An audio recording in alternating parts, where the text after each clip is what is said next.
I was studying for 8th grade exams when my friend Claude texted, "We're breaking into the school tonight. Bring a crowbar."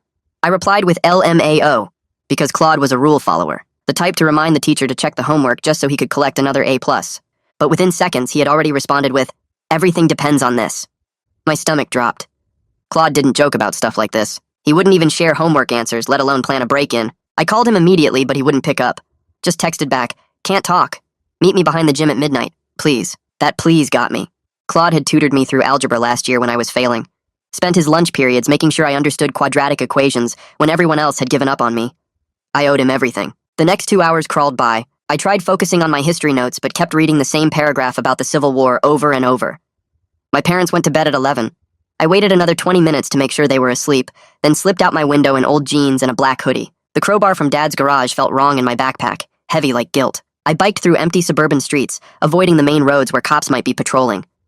The whole time I kept thinking about Claude's text. What could possibly make him risk his perfect record, his whole future? Dot High looked different at night, like those abandoned buildings in horror movies where terrible things happen.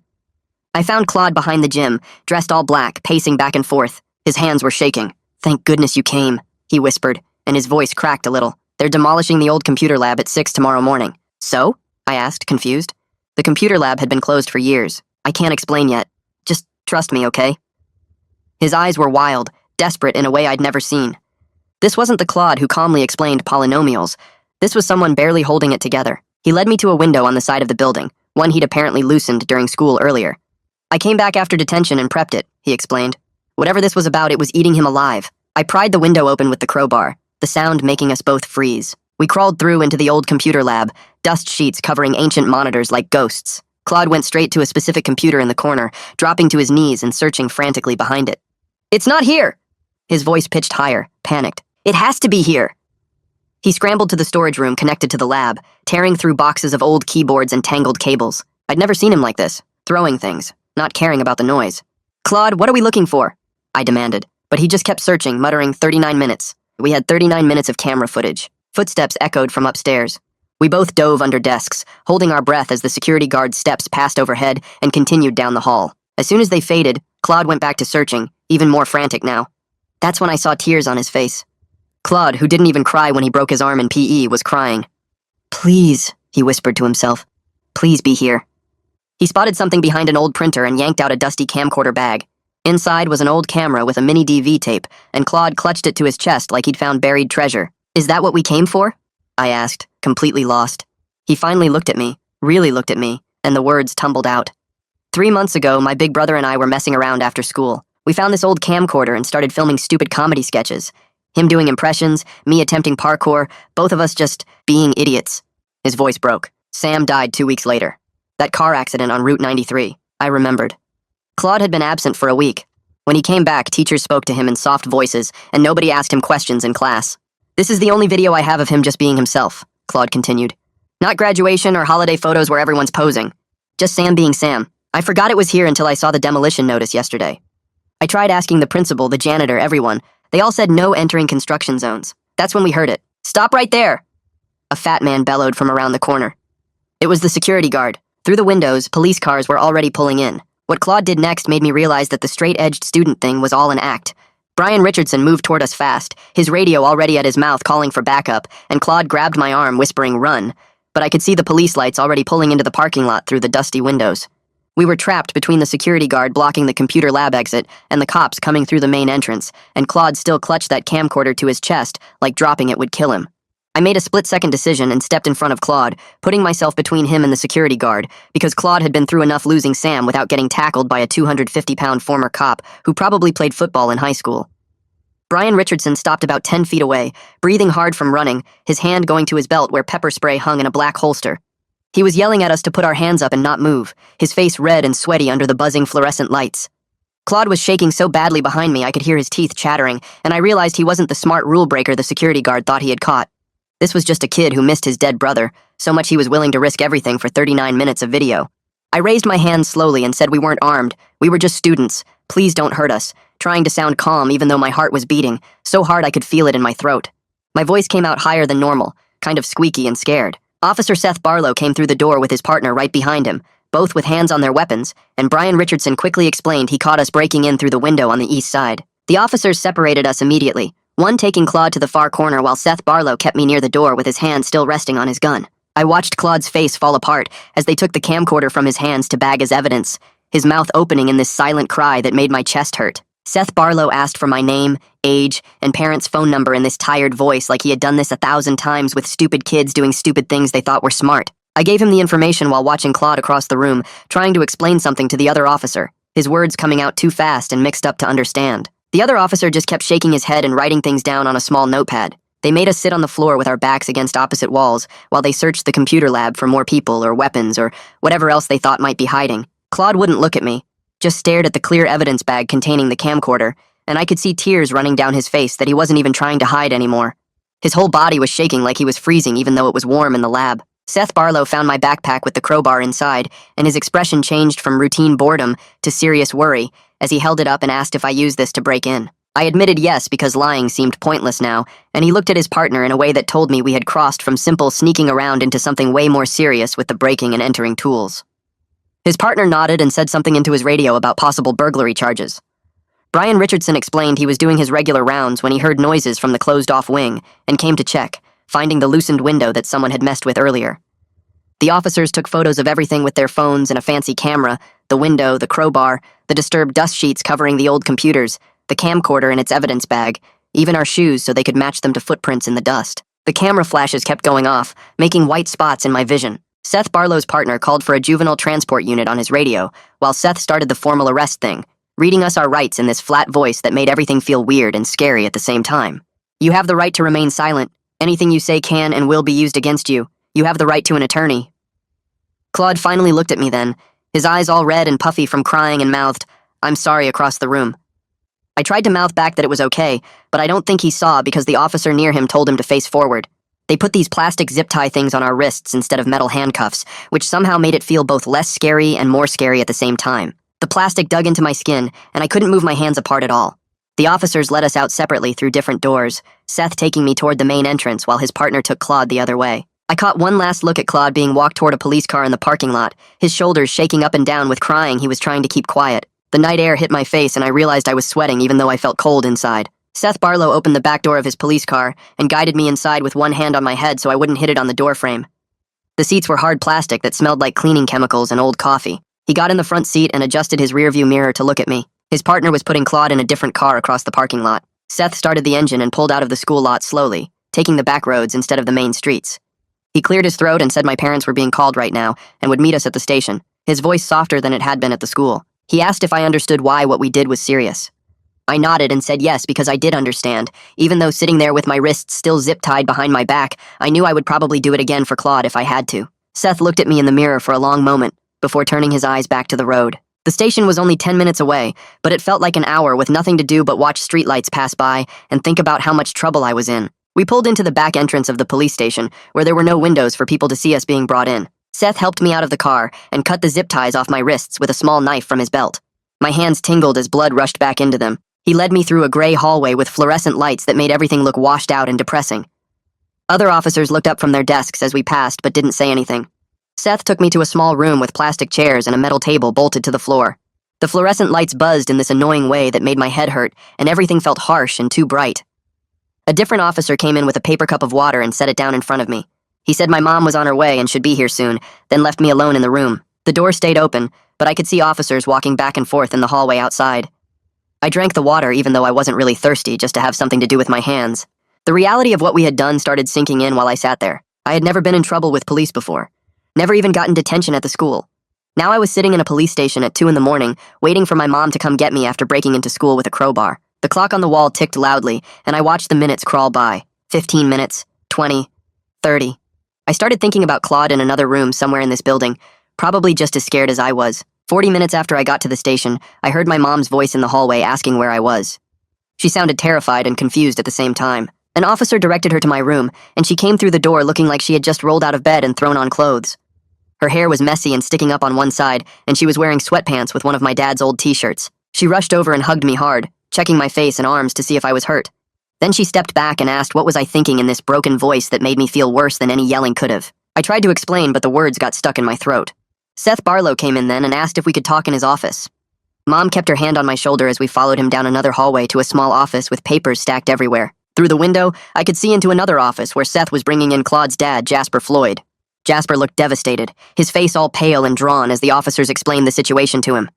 He kept shaking his head like he couldn't believe what he was hearing. I realized this was probably the first major trouble Claude had ever been in his whole life, which somehow made it worse because their family was already dealing with Sam's death. Seth sat down across from us and pulled out a notepad. He said they needed to interview me about what happened with my mom present since I was a minor. I explained everything, starting with Claude's text message earlier that night. I told him about meeting behind the gym at midnight, about breaking in through the window, about Claude searching frantically for the camcorder. I explained about Sam dying 2 weeks ago in the car accident, and how the video was the only casual footage Claude had of his brother just being himself. I told him about the demolition scheduled for 6 in the morning, and how Claude had tried asking the principal and janitor and everyone, but they all said no entering construction zones. Seth's expression softened a little bit as he took notes, but then he explained that understanding the motivation didn't change the criminal trespass and breaking and entering charges we were facing. The crowbar made it more serious because it showed we came prepared with tools. Mom's hand tightened on my shoulder when he said that. She asked if I knew what I was doing was illegal. I looked at her and admitted yes, I knew it was against the rules, but Claude needed help, and I owed him for all the times he helped me with algebra last year when I was failing. She closed her eyes like she was trying to process how her son, who never got in trouble, ended up arrested for breaking into school. Seth finished writing everything down and said we could go home, but there would be a court date coming, and we should expect to hear from the school about disciplinary action. He left the room to finish paperwork. Mom and I sat there in silence for a few minutes. Then Seth came back and said Claude and his dad were leaving too, and did we want to see them before we left? Mom looked at me and I nodded. They brought us to another waiting area where Claude and Jasper were gathering their things. Claude looked at me and whispered, "Thank you for coming so quietly, I almost didn't hear it." His eyes were still red and puffy from crying. Jasper Floyd looked at me with this expression I couldn't quite read. Not anger exactly, but maybe gratitude mixed with guilt that I got dragged into his son's crisis. He put his hand on Claude's shoulder and they walked out ahead of us. The drive home at 3 in the morning was the longest ride of my life. Mom didn't say anything for the first 10 minutes, just gripped the steering wheel tight and stared at the empty road. Finally, she asked me to explain again why this was worth getting arrested for. I tried to make her understand about Sam and how the video was going to be demolished in just 3 hours. I told her about Claude being the person who saved my grades last year, who spent his lunch periods making sure I understood quadratic equations when everyone else had given up on me. I explained how he texted me desperate, and I couldn't just ignore that. Mom listened without interrupting and then said she understood loyalty, but that I could have come to her first. She was right and I knew it, but I also knew that adults would have said no or taken too long to figure out permissions and paperwork. Sometimes helping a friend means making choices that look wrong from the outside, but feel necessary from the inside. We pulled into our driveway and Mom told me to go straight to bed. I went to my room, but I couldn't sleep at all the rest of the night. I just lay there in bed thinking about Claude and whether they gave him back the camcorder or if it was still sitting in an evidence bag somewhere at the police station.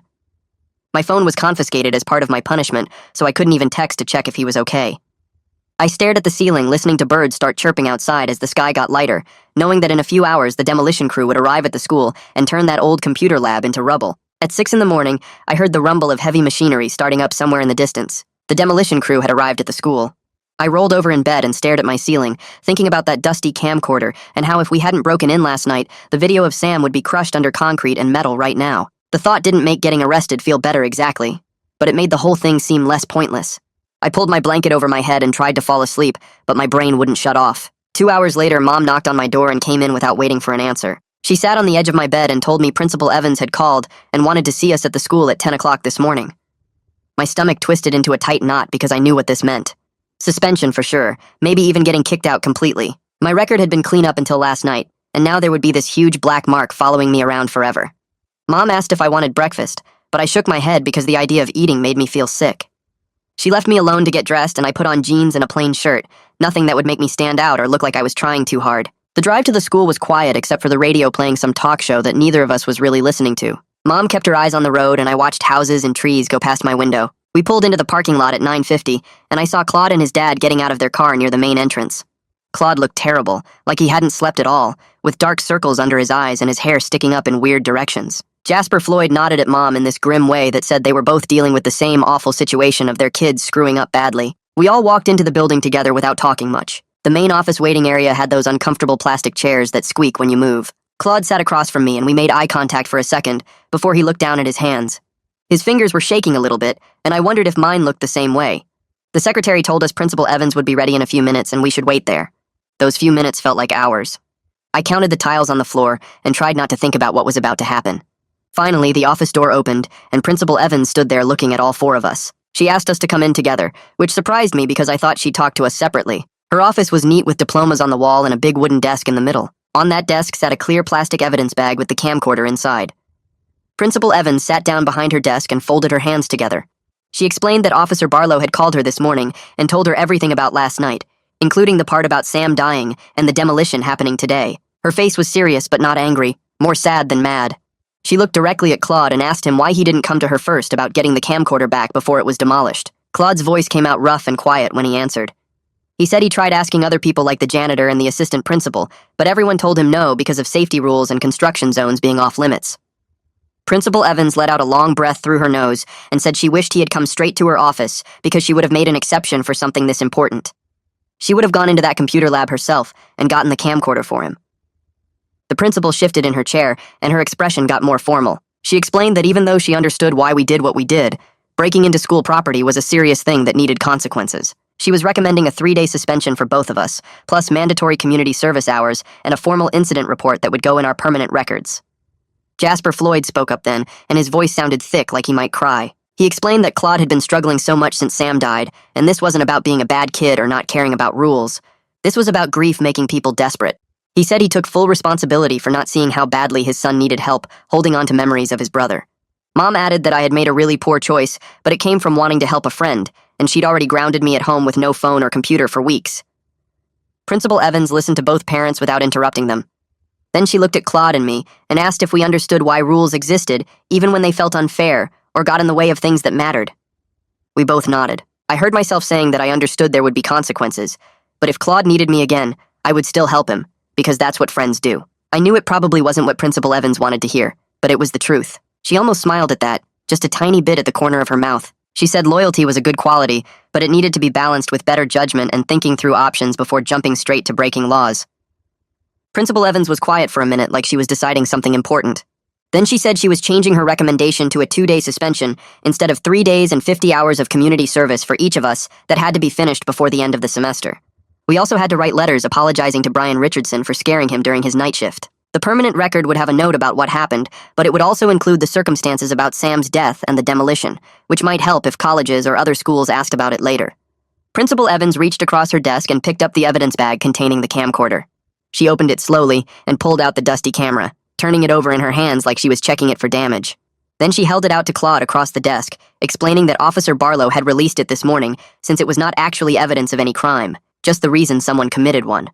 Claude's hands shook as he took the camcorder from her, and he clutched it against his chest exactly the same way he had in the computer lab when he first found it behind that old printer. His fingers gripped it tight like someone might try to take it away again. Jasper Floyd made a sound, then that was halfway between a sob and a gasp, and tears started streaming down his face as he thanked Principal Evans over and over. His voice broke up while he spoke, and he had to stop twice to wipe his eyes with the back of his hand. Principal Evans watched him for a moment before speaking quietly, saying she lost her own brother many years ago, and she understood what physical memories meant when someone was gone. She said photos and formal videos were important, but they did not capture the real person the way casual moments did. The room felt heavy after that, like we were all sharing something sad together that went beyond the rules Claude and I had broken.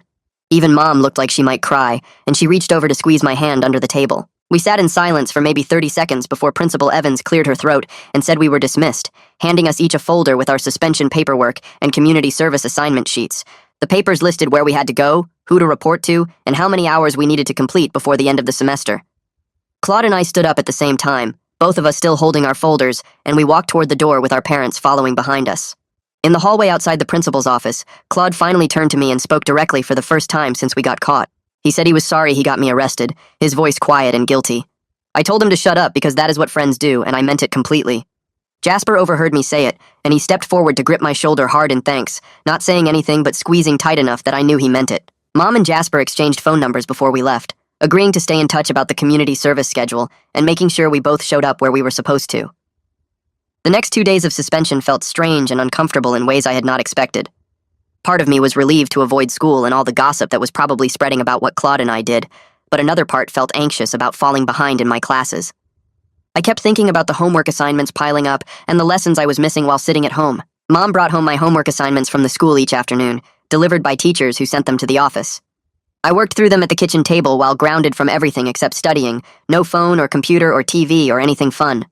Just textbooks and worksheets and the sound of the clock ticking on the wall. My older brother Rowan came home from college that weekend, walking in Friday night with his laundry bag and a backpack full of dirty clothes.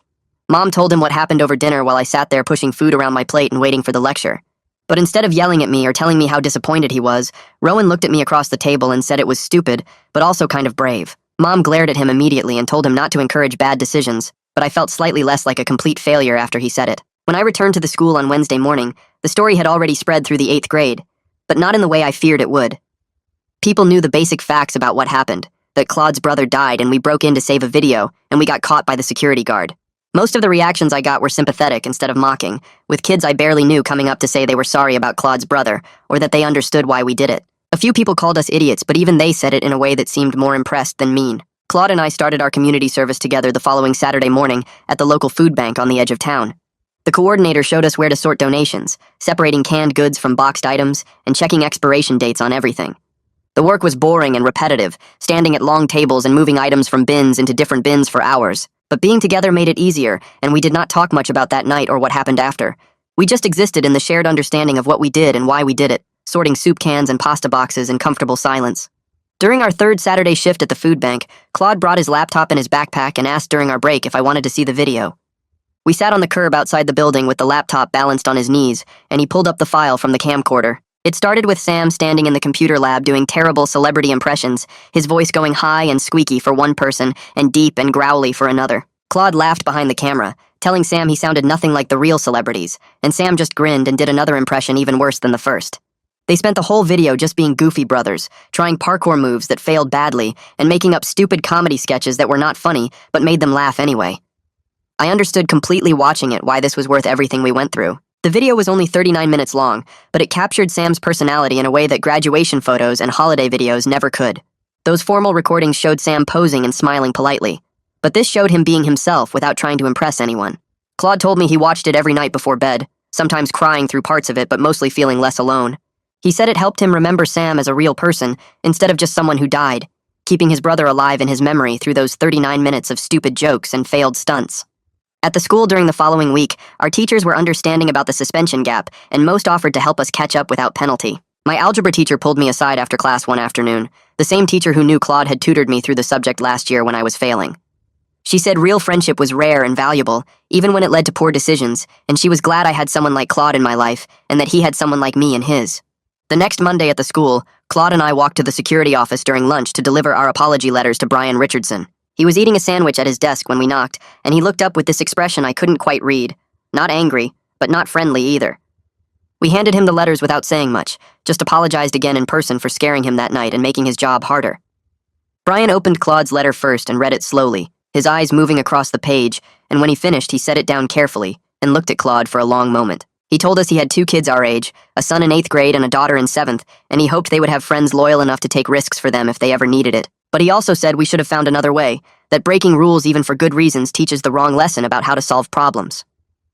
Claude nodded and said he understood, that he had been desperate and not thinking clearly, and Brian seemed to accept that. Before we left, Brian mentioned that he had lost his own brother years ago in a construction accident, which explained why he seemed so touched by Claude's explanation about Sam. Walking back to the cafeteria, Claude was quiet but looked lighter somehow, like delivering that apology had lifted something heavy off his shoulders. 2 days later, during 5th period history, the classroom door opened and Officer Seth Barlow walked in with Principal Evans. My stomach dropped, thinking we were in trouble again, but Seth just asked if Claude and I could step into the hallway for a minute. He kept it brief, explaining that he had advocated for minimal charges with the prosecutor because the context mattered, that grief makes people do things they normally wouldn't consider. He made us promise to come to adults first next time we faced an impossible situation, and we both agreed, even though I knew some things feel too urgent to wait for permission. Claude asked if the camcorder was really ours to keep, and Seth confirmed that it was never evidence of a crime, just the reason for one, which made it Claude's property. Before heading back to his patrol car, Seth told us he had a younger brother too, and understood why that video was worth the risk, but that we had gotten lucky with understanding adults and shouldn't count on that luck holding twice. Over the next few weeks, I noticed Claude's grades slipping in most of his classes, his usual straight A's dropping to B's and even a C+ in English. He was trying to focus, but grief kept pulling his attention away, making it hard to care about homework when his brother was gone. I started helping him with history notes the way he had helped me with algebra last year, meeting at the library after school to go over the Revolutionary War and the Constitution. There was something healing about being able to give back after he had given me so much, sitting at the same table where he had patiently explained quadratic equations while I struggled to understand. Claude would stare at the textbook pages for minutes without reading, then snap back and ask me to repeat what I had just said about the Boston Tea Party. I didn't get frustrated with him the way some people might have, just repeated things as many times as needed and waited while he processed information more slowly than before. At home, my relationship with Mom shifted in ways I didn't expect after that night we got arrested. She was still disappointed about the break-in and made that clear through continued grounding and extra chores, but she also seemed to respect that I had made a conscious choice based on my values, even if those values led to breaking rules. One evening while I was washing dishes, she told me I needed to develop better judgment about when loyalty requires action versus when it requires patience. But then she added that she was glad I was the kind of person who shows up for friends when they need help, that too many people talk about loyalty without ever proving it through sacrifice. She said the trick was learning to show up in ways that didn't involve criminal charges, and I agreed, even though I still wasn't sure what the right choice would have been that night. About a month after everything happened, Jasper Floyd called our house and invited me to dinner at their place on Friday evening. Mom drove me over, and walking into Claude's house felt different from I expected, with Sam's photos everywhere, but arranged in a way that felt less like a shrine and more like a home with memories. Sam smiled from frames on the mantel and the walls, pictures from football games and family vacations and his high school graduation, and Claude seemed more relaxed moving through those rooms than he had in the weeks immediately after his brother died. Jasper cooked spaghetti and meatballs, Sam's favorite meal apparently, and we ate at the kitchen table while Jasper asked about school and our community service at the food bank. The conversation felt almost normal until dessert, when Jasper set down his fork and looked at me directly. He thanked me again for helping Claude that night, his voice getting rough with emotion, and said Sam would have liked knowing his little brother had a friend willing to risk trouble for something important. The comment made Claude tear up, but in a good way, like his brother's memory was honored instead of mourned, and Jasper reached over to grip Claude's shoulder. They had this moment of silent understanding that I felt privileged to witness, a father and son connected through shared loss and love for someone who wasn't there anymore. Before I left that night, Jasper showed me more photos of Sam, stories about pranks he pulled, and jokes he told, and I understood why that 39-minute video mattered so much, because it captured the real Sam that these posed photos couldn't quite show. Our community service hours accumulated slowly through September and October, Claude and I showing up at the food bank every Saturday morning to sort donations and stock shelves. The work became routine in a comfortable way, moving canned goods from delivery trucks to storage rooms and checking expiration dates on hundreds of boxes. We developed an efficient system where I handled the heavy lifting and Claude managed the inventory lists, working side by side without needing to talk much. The coordinator, an older woman named Margaret who ran the food bank, started giving us more responsibility after the first month, letting us help with client intake and food distribution. She told us during our 8th week that we were welcome to keep volunteering even after our required hours were complete, that good volunteers were hard to find, and we had proven ourselves useful rather than just serving time. At the school, I watched Claude slowly start participating in class again, instead of just going through the motions. He raised his hand during English to answer a question about symbolism in To Kill a Mockingbird, and the teacher looked surprised but pleased to hear his voice. During lunch, I noticed him smiling occasionally at something someone said. Not the fake smile he wore right after Sam died, but something more genuine that reached his eyes. He still had bad days where grief pulled him under, where he would sit silently at our lunch table staring at nothing, but the good days were becoming more frequent. His grades started climbing back up too, the C+ in English becoming a B-, and then a solid B, and his other classes following the same upward trend. In early November, our school counselor called Claude and me into her office to discuss the permanent record notation from the break-in. I had been worried about this since Principal Evans mentioned it, imagining college applications getting rejected because of one night's bad decision. But the counselor explained that colleges care more about patterns of behavior than single incidents, especially ones with documented extenuating circumstances like grief and loyalty. She showed us how the notation was written, mentioning the trespassing but also including context about Sam's death and our clean records before and after the incident. We weren't ruined, she said, just marked as human and imperfect, which most admissions officers would understand and possibly even respect. The relief I felt hearing that was huge, like a weight I didn't know I was carrying had been lifted off my chest. 3 months after the break-in, Claude and I were sorting canned vegetables at the food bank when he mentioned he had been seeing the school counselor regularly to process Sam's death. He said it was actually helping, giving him tools to handle the grief when it felt overwhelming, and teaching him that talking about Sam kept his brother alive in memory, rather than locked away in pain. Claude told me the video gives him something concrete to hold on to when grief feels too big, that watching Sam laugh and joke around reminds him his brother was real and loved life. He said all the consequences we faced, the suspension and community service and permanent record notation, felt worthwhile because that video was irreplaceable and now it was safe. I agreed, thinking about how that one night had changed everything but also nothing, how we were still the same people just marked by experience and consequence, and the knowledge that some things matter more than perfect records. My afternoons changed after that. Claude and I started meeting at the library most days after school, spreading our homework across the same table where we used to just focus on math. Sometimes we worked in total silence, both of us scribbling notes or reading textbooks, and it felt comfortable instead of awkward. Other times, Claude would mention something about Sam, like how his brother used to make fun of his handwriting or always stole his good pens, and I would just listen while he talked. The friendship felt different now, built on something heavier than shared classes and lunch periods. We had faced cops and consequences together, and that created a bond that regular friendship stuff couldn't match. My birthday came in late November, and Claude showed up at my house with a small wrapped box. Inside was a flash drive with a single file labeled Sam and Claude, Computer Lab, August. He told me I was part of the story now and should have the memory too, since I had risked everything to help save it. I watched the video again that night, seeing Sam doing terrible movie star voices while Claude laughed so hard he could barely hold the camera steady. They were just being brothers, completely unaware that in 2 weeks Sam would be gone. The joy on both their faces felt pure and real, the kind of happiness that exists before tragedy teaches you to appreciate moments while they last. I understood completely why Claude had been willing to face arrest and suspension and permanent record marks to preserve this. Some things hold value that can't be measured in grades or college applications. Our community service hours finally ended in early December with a small ceremony at the food bank. Margaret, the coordinator who had been supervising us for months, thanked all the volunteers and specifically mentioned Claude and me as examples of young people who showed up consistently and worked hard. After the ceremony, Claude and I talked in the parking lot and decided to keep coming twice a month, even though our required hours were complete. The work felt meaningful in a way that community service punishment wasn't supposed to feel, and we had gotten to know the regular staff and clients who came through. Helping people who actually needed food seemed more important than spending Saturday mornings sleeping in or playing video games. A few days later, Principal Evans stopped us in the hallway between classes. She asked how we were doing, and her voice carried genuine interest instead of the administrative concern that adults usually use with students who caused problems. She told Claude she was glad he got his video back, and he thanked her for understanding why it mattered so much. The whole exchange lasted maybe 30 seconds, but it felt significant somehow, like proof that adults could see past rule-breaking to the reasons underneath. Winter came, and the demolition of the old computer lab finished completely, replaced by a bright new science wing that opened in January with big windows and modern equipment. Every time I walked past it, I thought about that dusty room filled with old monitors and tangled cables, the place where Claude found his brother's memory preserved in a forgotten camcorder. The new building looked nice, all clean and efficient, but I preferred the version that existed in my head, the one that held something irreplaceable until we rescued it. Around that same time, Jasper Floyd approached me privately after school one afternoon. He explained that he was starting a small scholarship fund in Sam's name for students who showed exceptional loyalty and friendship, and he wanted me to know that I had inspired the idea. Watching me help Claude that night, facing consequences alongside his son instead of abandoning him, had reminded Jasper that some kids still valued friendship over avoiding trouble. The first recipient would be announced at 8th grade graduation in June, and the scholarship would continue through high school and beyond. Something good was emerging from tragedy, a way to honor Sam by recognizing the kind of loyalty his brother had found when he needed it most. At the school, Claude and I developed a reputation as the kids who broke in for a video.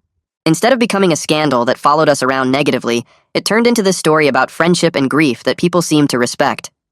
Teachers sometimes referenced it when discussing ethics in social studies or talking about situational judgment in English class. We became an example of how context matters, how the same action can be viewed differently depending on the reasons behind it.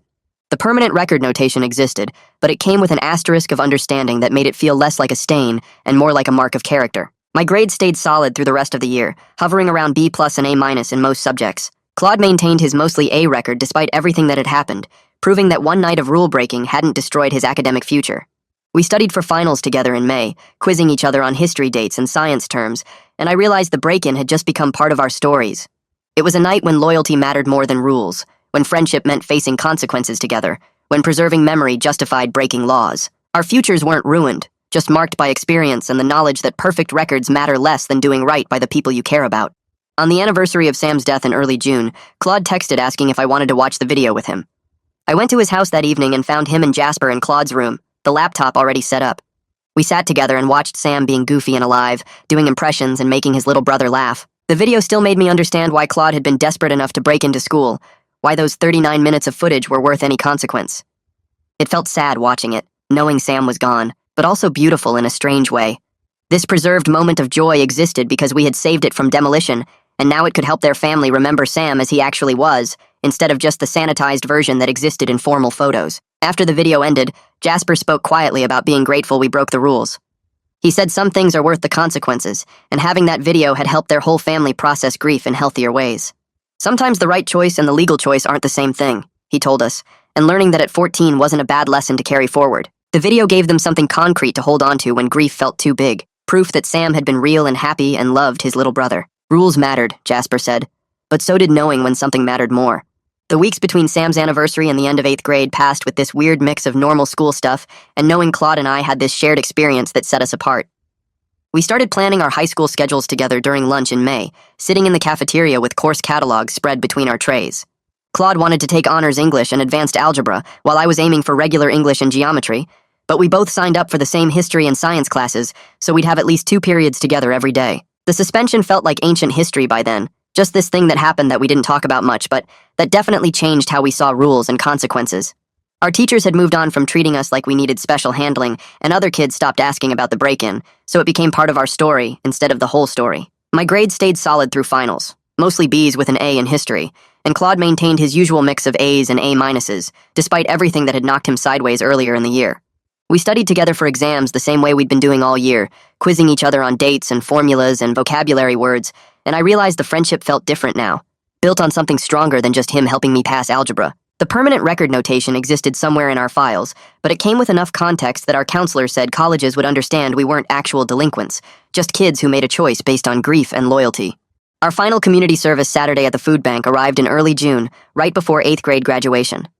The coordinator gathered all the volunteers that morning and thanked everyone for their hours, and when she got to Claude and me, she pulled us aside after to say we'd been 2 of the most reliable helpers, despite starting as court-ordered service. She hugged us both, this genuine hug that felt like she actually cared, and told us we were welcome back anytime we wanted to volunteer. Claude looked at me and I nodded, and we told her we'd come back twice a month through high school because the work felt good, and we'd gotten attached to the regular staff and clients. She seemed surprised that we wanted to keep coming after our required hours were done, but she wrote down our names in her volunteer schedule book for the rest of summer and into fall. Walking home that afternoon with the June sun beating down on the sidewalk, Claude was quiet for a few blocks before he said, "Thank you for that night one more time," his voice soft and serious. I told him he would have done the same thing for me if our situations were reversed, and we both knew that was true without needing to discuss it further. We broke rules and faced real consequences, got arrested and suspended and earned permanent record notations that would follow us for years. But we also learned that some things matter more than perfect records, that friendship and loyalty and preserving the people we love are worth risking trouble for, and that's a lesson I figured was worth keeping forever.